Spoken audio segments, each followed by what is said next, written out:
when it comes to talking about our mage build in Oblivion, the first thing we need to talk about is race. So let's take a look at the menu here. There are two in particular that we need to talk about, and depending on which one you pick, might change your strategy for your defenses. But there are really two main ones. That is the Breton and the High Elf. This should be mostly obvious because we can see here we get the Magicka bonus on the right-hand side. And each one leans towards using a different sign. The reason for this is the Breton comes with a 50% magic resistance. So when it comes to going through the game, this is something that you should look to build on so that at the end of the game, you can have immunity to magic. Not all races get this, not all build styles get this, but the Breton gets this very easily. Within 2 to 3 items, you should be completely immune to enemy magic. This works on weapon enchantments as well as spells, so that means that way you will only have to deal with the physical element of the damage that is being used against you. This contrasts a little bit with the High Elf, but in my opinion, we can offset the High Elf's weakness. So the High Elf is actually weak to magic. So we gain more Magicka bonus, which means we can create and cast more powerful spells later on in the game. But we gain a 25% weakness to magic instead of a resistance. But putting that in your mind for a second as we move on to birth signs. But before we do, I also want to point out that the Breton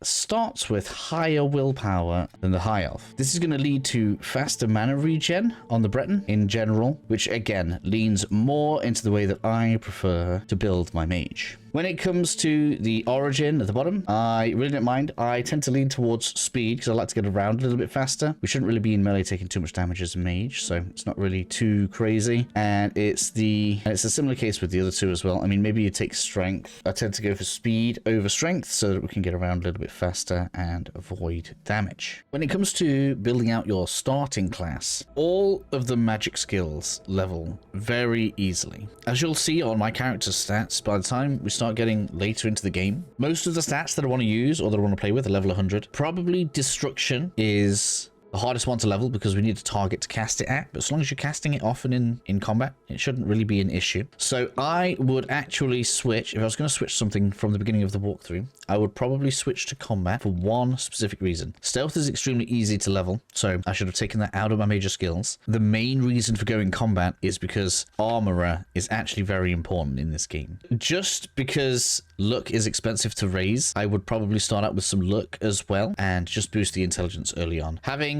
intelligence and agility early on made the game very, very easy. Having the strength there will allow you to carry more loot. Having more speed gets you faster. Endurance for health, unless you're going on a harder difficulty, is pretty much unnecessary. So luck probably saves you a ton of points. And as I was saying, as for the major skills, probably don't need blade. I would advise armorer if you plan on using any armor, just because once you get to 75, you can actually over repair your gear, resulting in even more defense from the pieces of armor that you use. And if I'd have picked this earlier on, I would already have much stronger gear than I already have right now. As I said before, all of the magic skills, apart from destruction, are extremely easy to level already, because all we're doing here is picking how fast we want certain skills to level on our build. So the only real other consideration is starting out with spells within these magical schools. So for example, starting out with Conjuration is going to allow us to start out with a skeleton, which is quite useful, so probably could advise that. But that is completely up to you. If I was going to say anything was essential, it's armorer. If you're planning on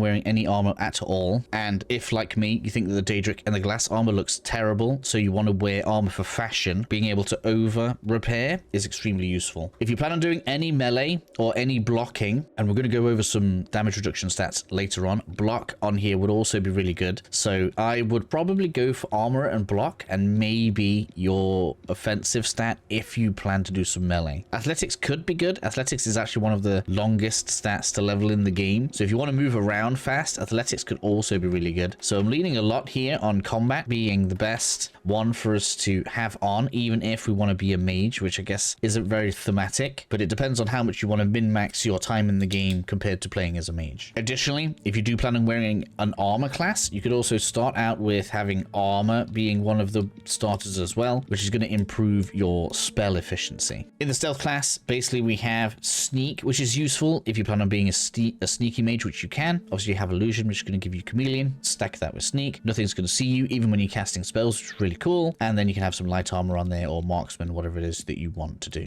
But ultimately, there are no wrong decisions when it comes to the skills. They're going to level naturally anyway. All of them are going to contribute to your leveling up. And even if you leave like levels on the table after you've leveled, that still contributes to the next level. So you never really lose anything. Just pick whatever it is that you feel like is better. So if you want to level faster, pick skills you plan to use a lot. If you want to level efficiently and you want to have the right things happening at the right time. So for example, like I say, I can't stress armor enough, then, you know, pick based on that. So if I were to restart from the beginning of the series again, I would probably have armor, blade, and block, and heavy armor as major skills, because these leveled the slowest out of everything on my character. I'd have conjuration and destruction, just so we start with a good spell and a good summon. But then as soon as we start getting out into the world, we're going to pick up spells so that we can level all of this stuff up as well, which leaves you with one stat left, and you can make that marksman if you like using the bow and you want to get some archery damage, or you could use that for sneak if you want to get your sneak leveling up a little bit faster. So we could actually put athletics here. This really looks like a combat class at this point, but it means that the hardest skills to level are going to level the easiest for you. And I can't imagine a time where you're not going to want athletics so you can run faster, or armor so that you can improve your armor if you are going to be a battle mage style character. Moving on to the birth signs then, there are 3 in total, but there are only 2 that I think are worth picking. We have the Mage, which is 50 points of free magicka with no downside. Pretty good, actually. We then have the Apprentice, which is 100 points of magicka for 100 points of weakness to magic, which I don't think the trade-off is worth it. 50 extra points of magic for 100% weakness is not great. And then we have the atronach, which is 150 bonus magic. We get 50% magic absorption, which happens before resistances and weaknesses. So this is important when you think about the high elf. But we don't regenerate magicka naturally. We have to go out into the world and restore it. This is actually easier than it sounds. All you need to do is dive into Alien Ruins. I'll show this in a second, where we just go ahead, grab Welkin Stones, and we can use those to fully restore our magic. There are also Alien Wells. There's actually one right in front of where we start, in front of the cave. So you can always come back there and completely restore your magicka. In fact, that is the best way to farm your magicka stats as an atronach, is to stand at one of those wells. You skip a day and the well regenerates itself, and then you can do that to power up all of your abilities if that's something that you want to do. So putting these together then, if you want to go the Breton route, I actually think the Mage is the best way. That's because we are going to be leveraging the 50% magic resistance as your defense, which means that the 50% spell absorption is less valuable to you as a Breton. You could leverage it against the Apprentice, and then you're only going to have 50% weakness, but I still think the Mage is probably going to work out the best, and means that the Breton is going to start out with 100 bonus magicka over a normal caster. However, for the ultimate caster, as in the person that can cast the most powerful spells in the game, I think the High Elf Atronach takes the cake. You're going to get 250 extra magicka, and you get the 50% absorption to magic. From a roleplay perspective, I actually like this, because I think in my head we're playing as an energy vampire, delving down into the ruins to get energy crystals and sapping up people's magic. I quite like it from a roleplay perspective as well as a gameplay one, and these are actually 2 significantly different playthroughs, even though you're playing as a mage. You could even consider them as 2 separate characters and try them both. When it comes to attribute distribution, between the 2 types of mage, there is actually a difference here as well. That is because both of them really want intelligence, so you should look to boost your intelligence as fast as possible. However, if you go with the High Elf Atronach, another bonus and benefit that not many people seem to talk about is we basically have absolutely no need for willpower. This makes leveling up or playing certain ways much easier. As you can see with me, I was able to leverage this to get a lot of luck into my build, and I didn't even start with any bonuses here. So you can get +5 to your intelligence, you can get your bonus to luck, and then you can pick any other stat that you want to have leveled up as you are going through the game. This is really powerful in my opinion. Luck gives you a behind the scenes benefit to all of your other stats. This means that when you are going through the early game, your spells are going to be doing better. You're going to find lock picking easier. If you want to sneak, that's going to be easier. So in general, luck is just going to have like a small benefit. You could also not do luck, and instead you could have, say, strength so that you can carry more. I like getting speed speed up so we can move around a lot. If you feel like you need more health, you can do this. But you get a lot more flexibility using the high elf atronach because you don't need to put any points into willpower. I've done this just to kind of spread out my stats for my walkthrough series because it was getting too silly because I was trying to avoid leveling endurance. So I ended up dumping points into willpower to not put points in endurance just to make myself a little bit weaker. Very powerful, especially early on. So like when you're between level 0 and 20, the rate at which you can raise all of your other stats is vastly increased by the fact that you don't need willpower. And of course, we don't really need personality either. You make your leveling process much more efficient. When it comes to the Breton, I wasn't trying to downplay you or anything, but because you're generally regenerating magic, you do need to be putting your 5 points into willpower every level. So each level should be 5 points intelligence, 5 points willpower, and then you'll have a few points left over to put into whichever other stat you kind of want on the side of that. Strength is probably the best, and not for combat, but it's going to give you a small health increase, but also increase the amount of stuff that you can carry, and that is probably the main reason to do that. I would probably also go for speed as well, unless you are playing on higher difficulties and you're really feeling the need for more health. When it comes to magic management then, the Breton should be mostly self-sufficient here. The atronach has a few things that it can do, but I did not find it necessary to even craft potions. As you can see in my storage here, I have 238 spare Welkin stones. A Welkin stone will fully restore my mana. I have done a huge part of the game. The story is pretty much finished. I've done the Mage's Guild, Dark Brotherhood, like we've done everything. I have 238 spare Welkin stones. I didn't even craft a mana potion. There are enough of these in the game world to finish the game, and if not, you can of course use alchemy to make up the difference. To get alchemy stones then, all you need to do is delve into the Ayleid ruins. Not every single one has them, but this one right here, right at the very beginning of the game, does have them. So you just dive into there, collect the blue stones, shoot them down with a bow and arrow if you need to, and you will be fine for mana. Yes, okay, it's going to take up a little bit of your carry capacity, but that's why we have extra points that we can put into strength so that we can carry them. Let's touch on gear and spell effectiveness for a second. We're going to do this separate to actually building spells. You can see that my spell effectiveness is 95%, even though I'm in heavy armor. When you're wearing armor, your spell effectiveness will improve as your skill in that armor improves as well. Once you get to 50 in the armor, you'll be at 95%, and it can never go above 95% so long as you are wearing any armor. So if you want to go full mage and not wear any armor, the wrist chains that you start the game with, you are going to want to keep those because they are wrist equipment that don't actually count as armor and can be enchanted for the purposes of your stats. I'm not entirely sure if there's a place where you can get another set if you drop them, but as a pure robe wearer, they're actually quite important to keep.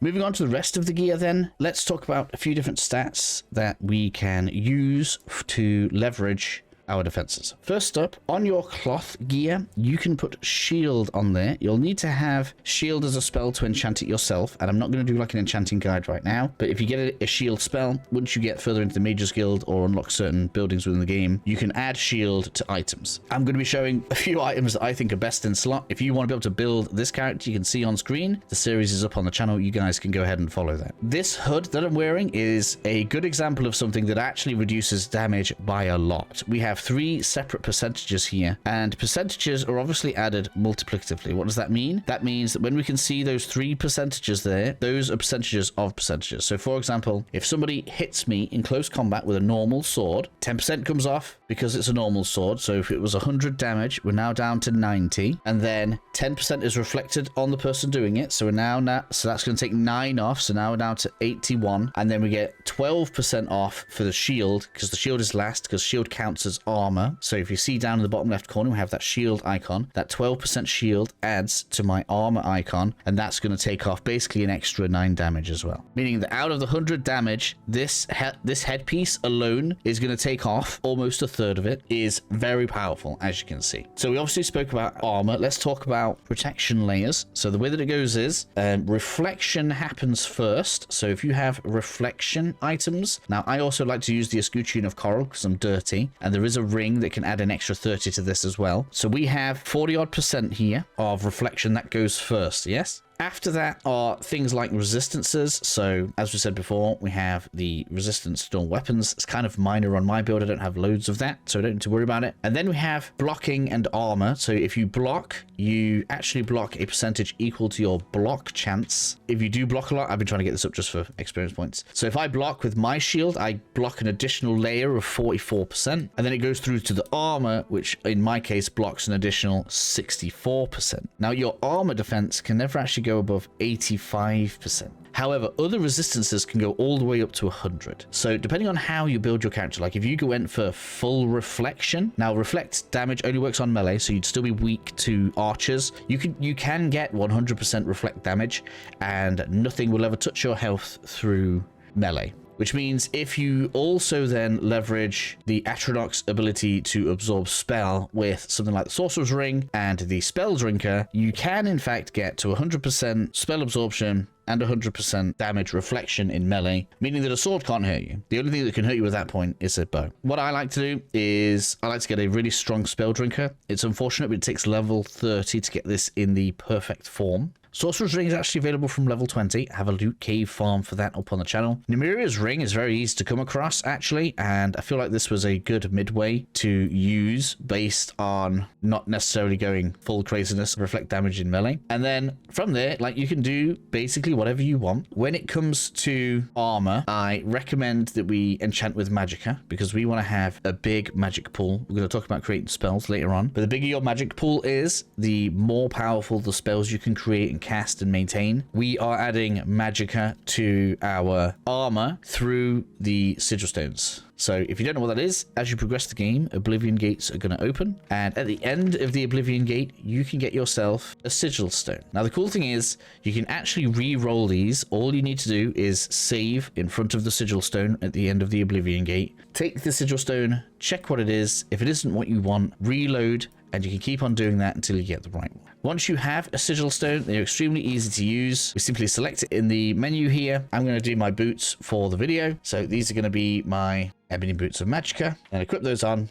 And as you can see, once you get a full set like this, your Magicka stat is disgusting. Additionally, you might be looking at my intelligence and being like, how has he got 110? This comes from the Dade requests. Again, that is the video that I have a walkthrough for up on the channel, and is where I would put that bonus. At the end of the Dade requests, once you've done them all, you can get a book to get a bonus, and that can actually take your stats above 100, which means 110 intelligence. That actually works out as 20 more Magicka, and means that we have min-maxed that as much as we can, and we have an absolute ton. You can also get more from the Dark Brotherhood, an additional 2 for doing some of the optional content, which would actually take us close to 700. But that's how my armor setup looks. Someone's probably going to say, why aren't you wearing Daedric? That is the best armor. You are correct. That is the best armor. However, a kind of cool thing that we can do is we can actually boost the defense that we get from armor by over repairing it. I haven't unlocked it yet as an armorer skill. It takes quite a while to farm it up. As you can see, even if you don't play as a perfect mage build to start with, you can get other parts to make up for the defenses or whichever other bit that you kind of feel like you need to add for your build. Let's go through creating spells then. To create a spell, you need access to an altar of spell making. You can either purchase access to this for the Frostcrag Spire, or you can do it by doing the recommendations for the Mages Guilds, which I recommend that you do anyway, because you're going to need to go around the Mages Guilds of the different cities to get all of your spells. So I don't know why you wouldn't do the recommendation whilst you're there and then freely get access to spell making straight away rather than having to go and do alchemy first. You could be doing 2 things at once, and I think that's just makes way more sense. And then basically, as you are making your way around doing the recommendations, you should be speaking to the mages in the Mages Guild and the people in the churches, because they will often sell restoration spells, and collecting all of the spell effects. You need to have a base effect to be able to create a spell with that effect, and you actually need to have enough skill level to be able to use it. So for example, with Chameleon here, you'll actually need to have 50 in illusion before you can actually create a chameleon spell, even if you already own the spell. Once you're in a position where you actually want to create a spell then, and you are at a spell making altar, it's as easy as selecting an effect you want. So let's say I probably would never fortify Magicka, but if I want to fortify Magicka, I can put that on there. I can add a minute, and there we go. It's telling us the approximate cost down at the bottom there. It tells you whether or not you are high enough level to cast it. Obviously, my restoration is just not all that great right now. And then you name the spell, and you create it. A few useful ones that you might want to do early on. Charm is great because there are a lot of instances in the game where you need to charm somebody, and you can create like a mercantile spell if you want. So you could have charm mercantile, and you could have fortify skill, right? And once you have one skill, you can do them all. And then you could have mercantile on here, 2 seconds. And now when you talk to any vendor, you can immediately have the best prices.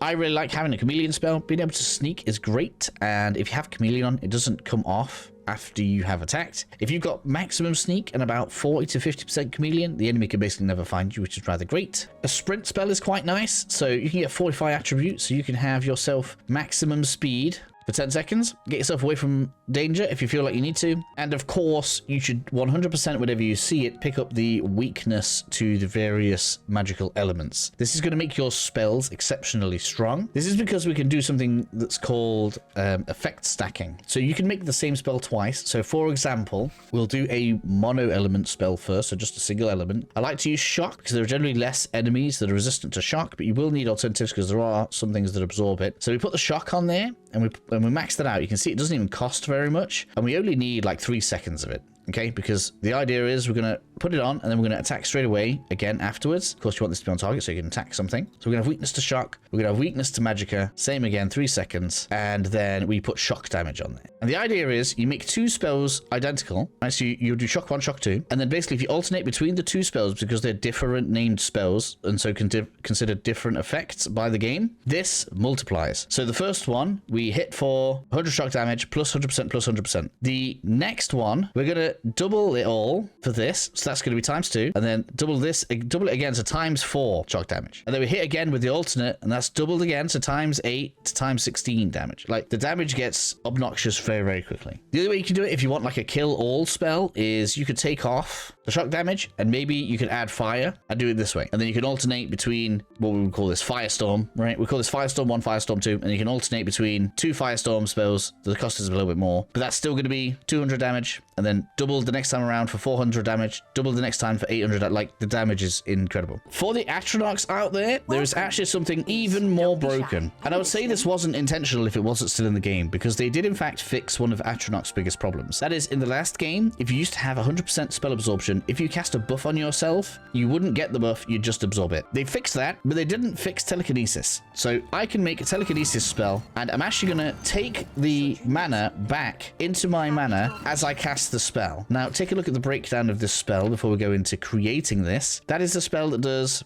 40, 40, 40, 100% weakness to damage. And as you can see, it's got telekinesis on there just to allow me to get the mana back from it. This means that we have absolutely no care for mana regen whatsoever once we have a spell like this, because you can even use it to regenerate mana, right? I can summon something in, I could heal myself, and then I can cast this, and my mana is coming all the way back up. Now, bear in mind, being this powerful with spells requires you to have 100% magic absorption and requires you to have maxed out the stats for each of the magic disciplines you plan on using. So you're going to want to have 100 in destruction and 100 in mysticism for this to work properly. If you don't have this is going to make the calculations we're going to get into in a second very difficult for you, because it's very important that you get the proportions of the spell correct for this to work. And the other thing about that, when I use a spell that's mixed with it, we are only gaining mysticism XP by using this, which is already at 100. So you are not going to level stats by using this method. So the way this works is add telekinesis to the spell, and this needs to be the highest individual addition to the spell in terms of the spell drain. If I wanted to make a super shock spell, just shock, like we were doing before, we would add the shock damage in. Now, this is going to cost the most, and we need to take note that it's going to cost 56, which means now we can add in the telekinesis, and we need the additional mana cost from the telekinesis to be the highest within the spell. So we need it to come out at 113. So we put this on, and we go like this. There we have 113.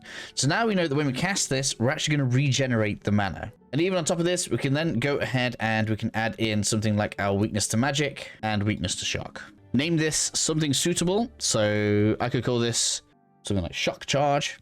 And then we're going to save before we test this. Now, I do recommend that you save before creating each spell, because they all are going to look the same. But now you'll see that as I cast this, the spell regenerates by magicka. And because I forgot to change it to target, it's a touch spell. But if I go over here, everybody's going to die from the sheer ridiculousness of the amount of damage that we can do. But once we have 2 correctly made spells, so just kind of going over here, just make sure you switch everything to target. One of the worst things you could do is get it wrong. Telekinesis, weakness to shock, weakness to magic, shock damage, shock charge 2. So now we have 2 of what is effectively the same spell. There is something we can do to at least make them feel a little bit different. So if I cast my test shock 1 and test shock 2, you can see that they actually look a little bit different when we cast it. The reason for that is because I have changed which spell is up at the top. So if at the very least you'd like to have some visual feedback that you're casting different spells, this is something you can do to make it feel at least a little bit better. This is really only relevant in harder difficulties. You won't even see the benefit of this in a lower difficulty, so only do this on master difficulty if you actually want to see why this works. So I've got us a Minotaur lined up. We're obviously on master difficulty here, so let's go into the arena just so you can see how this is going to work. Now, something that I actually like to do is to apply weakness to magic enchantment onto a bow, which is then going to stack even more. Like, even if you just put 50% on a bow, well, then when you cast your 2 100% weaknesses, well, now they're 150% straight away, right? So it gets added into your crazy mix. You can stay in stealth, get your bow out, fling some weakness to magic on something, and then whack it with a spell, which is quite cool. But the idea here is we alternate between the spells, and you'll see the damage gets bigger each time we switch. And because we're an atronach, we are just ungodly powerful. The spell is absorbed before the mana is taken, so we always have that little bit of missing mana there. So you need to be aware that if you want some breathing room, you kind of need to divide your magicka by 4, and that gives you the highest amount you can spend on a single spell and expect to be able to regenerate magic and always be able to cast something. To those of you that have followed the series and reached this point, I hope you've enjoyed the journey of becoming a magical god in Oblivion, and I catch you all in the next game.